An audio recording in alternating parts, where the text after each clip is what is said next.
los hispanoamericanos y en especial a los cubanos, nicaragüenses, a mis nacionales venezolanos y en general a todos los habitantes de Latinoamérica.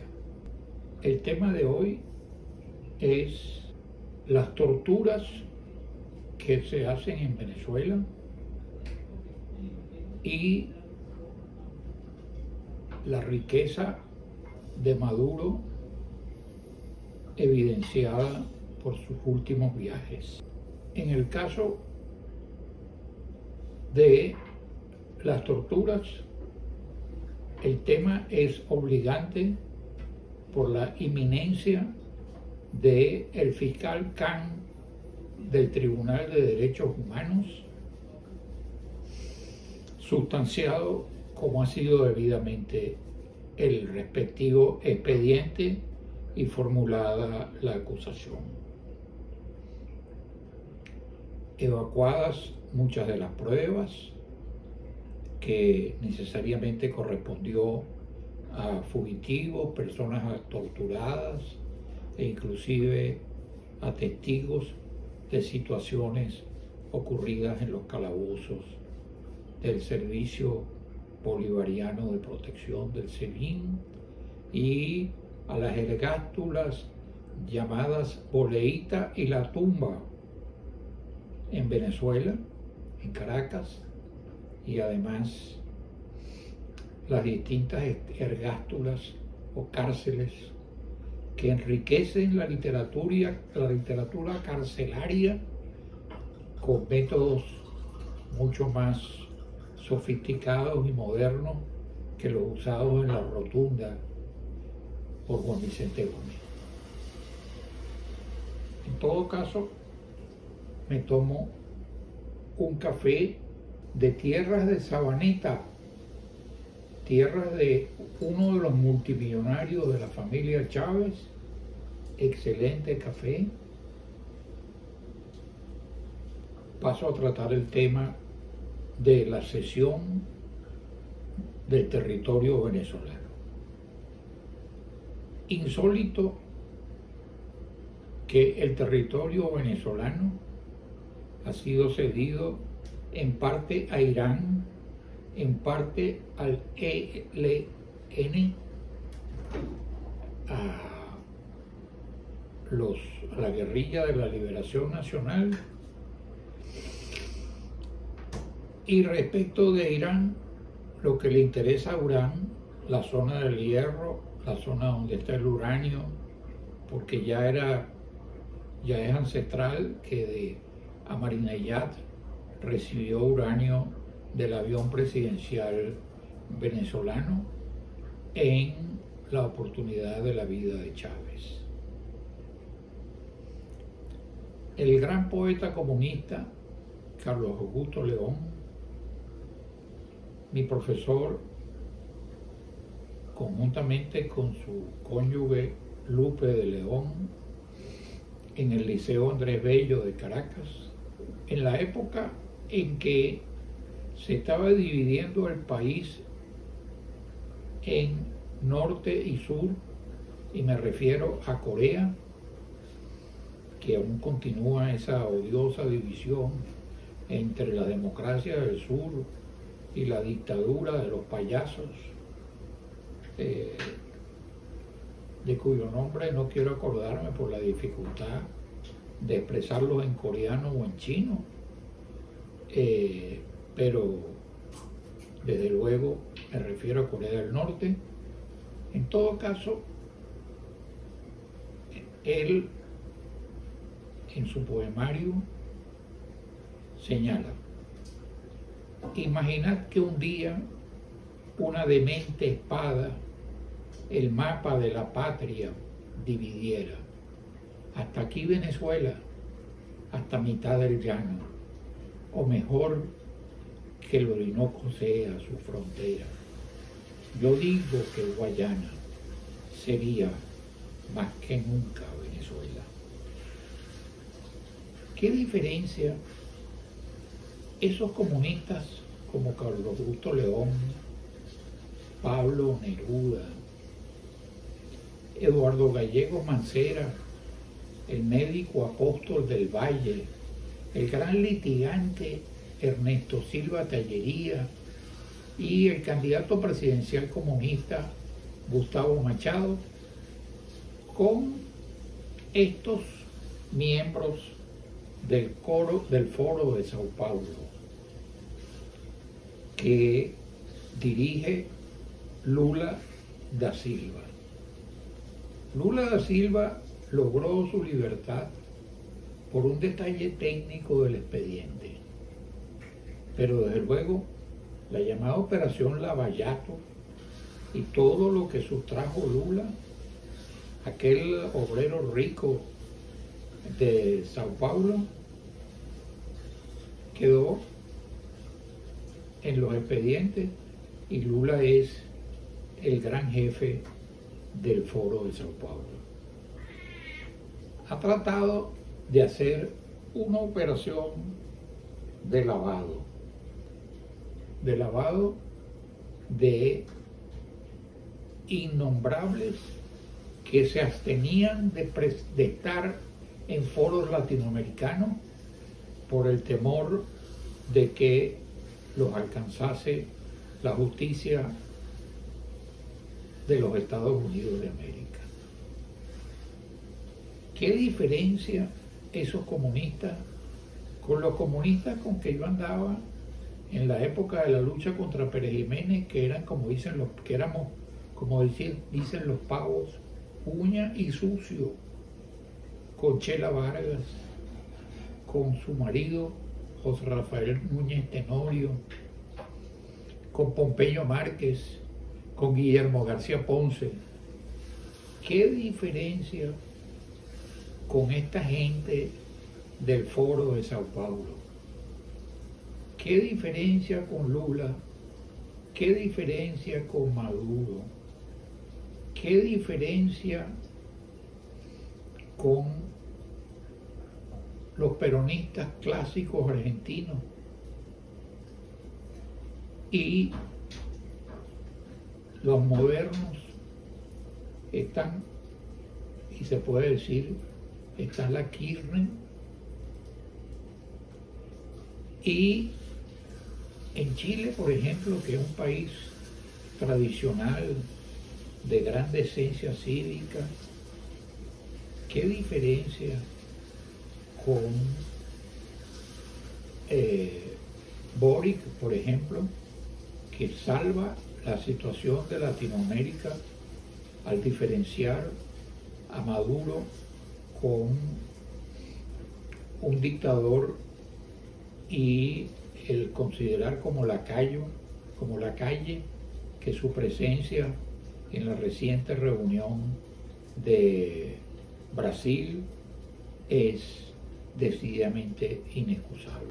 Luego de la operación de lavado y engrase que hace el jefe del Foro de Sao Paulo con Maduro, ironizada por la sucesora de Zapata, en una caricatura magistral de Raima, es apreciable. Cuando en Caracas ya la gente no tiene luz, ni tiene agua, ni puede comer, y tiene sueldos miserables, entonces va el presidente Maduro a ostentar su riqueza palaciega a donde está Erdogan, aprovechando, desde luego sin pasar por Cabo Blanco, Cabo Verde, cuidándose de que Cabo Verde pueda remitirlo a la justicia americana, cuidándose mucho de que no haya un accidente o un toque técnico, y llega a Turquía. Erdogan, un turco muy hábil, lo recibe en su toma de posesión y es uno más de los dignatarios que en este viaje, los dignatarios con que en este viaje logra conversar. Eso nos hace pensar dónde estarán los reales de Maduro. Es evidente que los huevos no se pueden poner, y en ese sentido las gallinas son sabias, en un mismo corral y en una misma ponedera de huevos. Ya probablemente no tiene confianza en su amigo Putin en cuanto a los reales, después de tantas operaciones que se han hecho, sobre todo las operaciones de Bitcoin que se hicieron con el hurto de petróleos de Venezuela de Tarek El Aissami. No puede tener confianza en Irán porque Tarek El Aissami es el hombre de Hezbollah. Y es el momento en que la oposición debería unirse, como estuvo la oposición que logró la caída de Pérez Jiménez, por la división que tienen el representante del Foro de Sao Paulo en Venezuela, Maduro, y los hombres de Hezbollah. La imputación de que apenas unos 30.000 millones de dólares se fueron en operaciones de Bitcoin, etc. Y el hecho de que todavía no se sepa dónde está Tarek El Aissami. Le fracasó la operación brillante que pensaba Cilia Flores de intercambiar a Tarek El Aissami por Tarek William Saab, o sea, el intercambio entre Tareks, a pesar de que agarró y tiene en Venezuela a Álvaro Pulido. Como dijo Santos, el Francisco Santos, los secretos de Saab, los secretos de Maduro los sabe Alex Saab, y los secretos de Alex Saab los sabe Álvaro Pulido. Es posible que el que conozca el acceso cifrado a las cajas de seguridad de distintos países sea Alex Saab, porque él mismo hizo los depósitos, probablemente en Rusia, en Irán, tal vez en Italia, porque tienen que poner los depósitos en sitios diferentes y en monedas distintas también, pero de modo que él tiene la pieza de tener a Álvaro Pulido, la captura de Tarek El Aissami. La mejor prueba es que todavía no lo ha presentado con mameluco naranja a la justicia, entre comillas, de los jueces, estilo el presidente de la Corte Suprema de Justicia, fugitivo, feo, cuya villa en Florencia ha sido ocupada por la justicia italiana. Otro de los multimillonarios del chavismo, como también las hijas de Chávez, que andan por París con lujosas carteras del estilo de las que utiliza Delcy Rodríguez. Y es posible que ya Delcy Rodríguez no pueda impedir ya la sanción de no poder visitar Europa, lo cual le debe producir un gran dolor, porque se considera una persona de gran finura y ya no habrá un ministro socialista que la ampare y que le ayude a comprar, a hacer compras en las zonas, en las tiendas más finas de Madrid, mientras es objeto de búsqueda por la prensa por su estadía en Madrid. La reciente visita de Khan a Venezuela, la próxima visita de Khan a Venezuela, está rodeada porque ya la doctora Suhu, una de las acusadoras del Instituto Casper, enumeró en reunión celebrada en Madrid con Felipe González, y con el presidente de la Comisión Internacional de Juristas, las torturas que se practican en el Sebin y en la tumba. La Inquisición se queda pálida al lado de las torturas que se están realizando en el Servicio Bolivariano de Protección, fiel hijo de Ramiro Valdés. En conclusión, las torturas las están practicando cubanos, miembros del ELN y por encima de todo los miembros de la FARC, y muchas veces presenciadas por Maduro, Cilia Flores, que ya no se viste con los zapaticos que compraba cuando vivía en Gramovén, sino que decididamente utiliza la ropa que su asesora en materia de modas le recomienda, y aparece entonces con costosos atuendos de Carolina Herrera y otros grandes modistas, igual a como lo ha tenido que hacer Tamara Falcó para poder hacer su traje de novia con Carolina Herrera.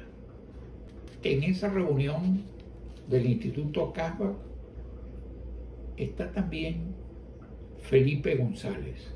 Desde luego no está Zapatero, de los primeros ministros, porque no podemos comparar el zapato con la chancleta, porque en este caso el zapato es Felipe González, que es la horma del zapato de las dictaduras latinoamericanas. No hay que olvidar que Felipe González, aparte de primer ministro de España, del líder de España del Partido Socialista, fue uno de los que dirigió cuando se estaba muriendo Franco, la marcha que venía desde Francia, con la Pasionaria, con Alberti, con los viejos comunistas y los socialistas nuevos, y que gracias a la obra de Santiago Carrillo y a la obra de Felipe González se llegó a establecer una constitución en España y se evitó el peligro que representaba en las Cortes Tejera y el franquismo. En todo caso, la doctora Sujú hace una narración de las torturas que la Inquisición se queda pálida al lado de la narración.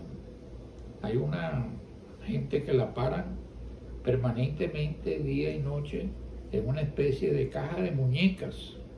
Hay otros que no ven el sol. Hay otros que están constantemente sin poderse mover, parados. Y desde luego, torturas que la Inquisición se queda pálida alrededor de la tortura. Ahora, ¿dónde estarán los reales de Maduro? Como he dicho, los secretos de las cajas de Maduro de seguridad las conoce Alex Saab. Los secretos, es posible que ya Maduro, que lo ponían a veces en las mesas más modestas cuando iba a actos en Moscú con Putin, que se elevó luego con la colaboración con Rusia, y que parte del ejército venezolano tenga armamento ruso y armamento iraní. Sin embargo, ya los cañones no están apuntando hacia Colombia. En Colombia, los recientes acontecimientos certifican que, en primer lugar, es asombroso cómo Maduro, cuyos amigos están en Barranquilla, amigos de Saab también, que es barranquillero, pero que participan ahora, como señaló Benedetti, el embajador de Petro en Venezuela,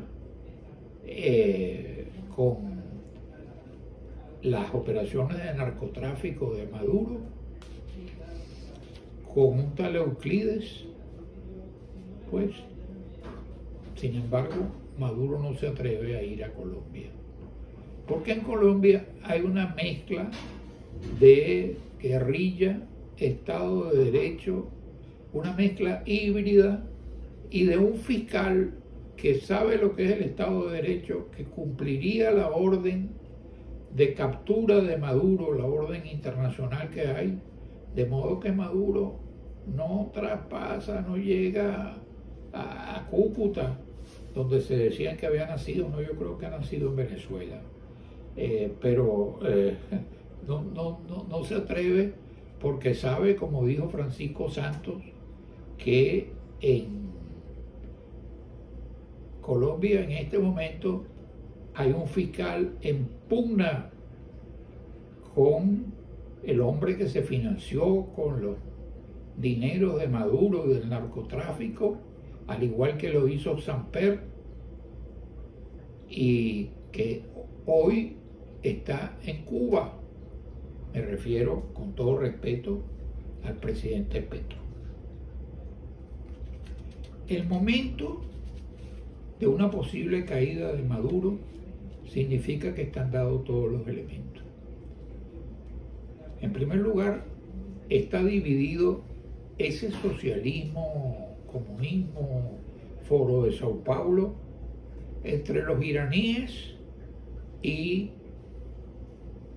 los maduristas. Ya de Chávez no se ocupa mucho, sino para fines protocolares o de explotación de alguna gente del pueblo que todavía pueda creer en Chávez. Se ocupan, sí, de atender a sus divisiones internas, y saben que la división que les resulta de Tariq William Saab y de los llamados socialistas del PCV y Maduro es una división seria. Es curioso que no han presentado todavía a Tariq William Saab con un mameluco naranja, como tanta gente de Tariq William Saab ha sido presentada con mameluco naranja, como el que ostentó el general Pérez Jiménez en la cárcel de Miami del condado de Dade antes de ser extraditado a Venezuela. Pero desde luego Maduro no puede ir a Colombia porque sería inmediatamente capturado, porque Colombia todavía es un estado híbrido que no ha definido su situación de asentamiento definitivo del presidente Petro. Petro ha tenido que recurrir a la calle, pero su popularidad va absolutamente en descenso. Va a una teórica reunión en Cuba con el ELN para ver cómo se hace la repartición, porque buena parte de Venezuela está dividida entre lo que se cedió a los iraníes y lo que administra el ELN. Por ejemplo, el ELN administra el oro de sangre, salvo lo que le corresponde a Nicolásito Maduro. Pero ese oro de sangre no tiene nada de importancia al lado del oro que significa el coltrán, porque el ELN que maneja el coltrán, aquella piedrecita que está en los afluentes del Orinoco, en el Ocamo, Padamo, Cunucnuma, en el Caroní, es de gran valor, y el ELN la lleva primero por Apure, luego por los estados del sur de Colombia, y la embarca por Buenaventura hacia Japón, hacia Corea y hacia los países que son fuertes en la producción de celulares, porque no hay aparato celular en el mundo que pueda funcionar sin esa piedrita. Si no tiene coltrán, no funciona. La riqueza de Venezuela está pues repartida entre el ELN, Maduro, lo que han llamado el oro de sangre, el que produce las tragedias naturales, y el Coltrán, lo que es el sur de Venezuela. Y la demente espada de que habló Carlos Augusto León, en este momento no es la demente espada, sino el filo de la navaja en que se encuentra Maduro, con la presencia de Khan y con la inminencia de su juicio en el Tribunal de Derechos Humanos. Muchas gracias. Si te ha gustado este video, además de suscribirte, ve otros videos como hablando de dictaduras, el de Yo fui preso por Pérez Jiménez, hablando de la situación de la oposición venezolana, el de Guaidó y la oposición venezolana, o el de el paisano José Luis Rodríguez hablando de Venezuela, o hablando de Cuba, el de Celia Cruz y Billo, el baile más grande del mundo. Y si les gustó, denle lo que los gringos llaman like y seguirán recibiendo otros videos, porque este viejito lo que quiere cuando se está viejito es permanecer en el aire, pero además seguir en la tierra. Muchas gracias.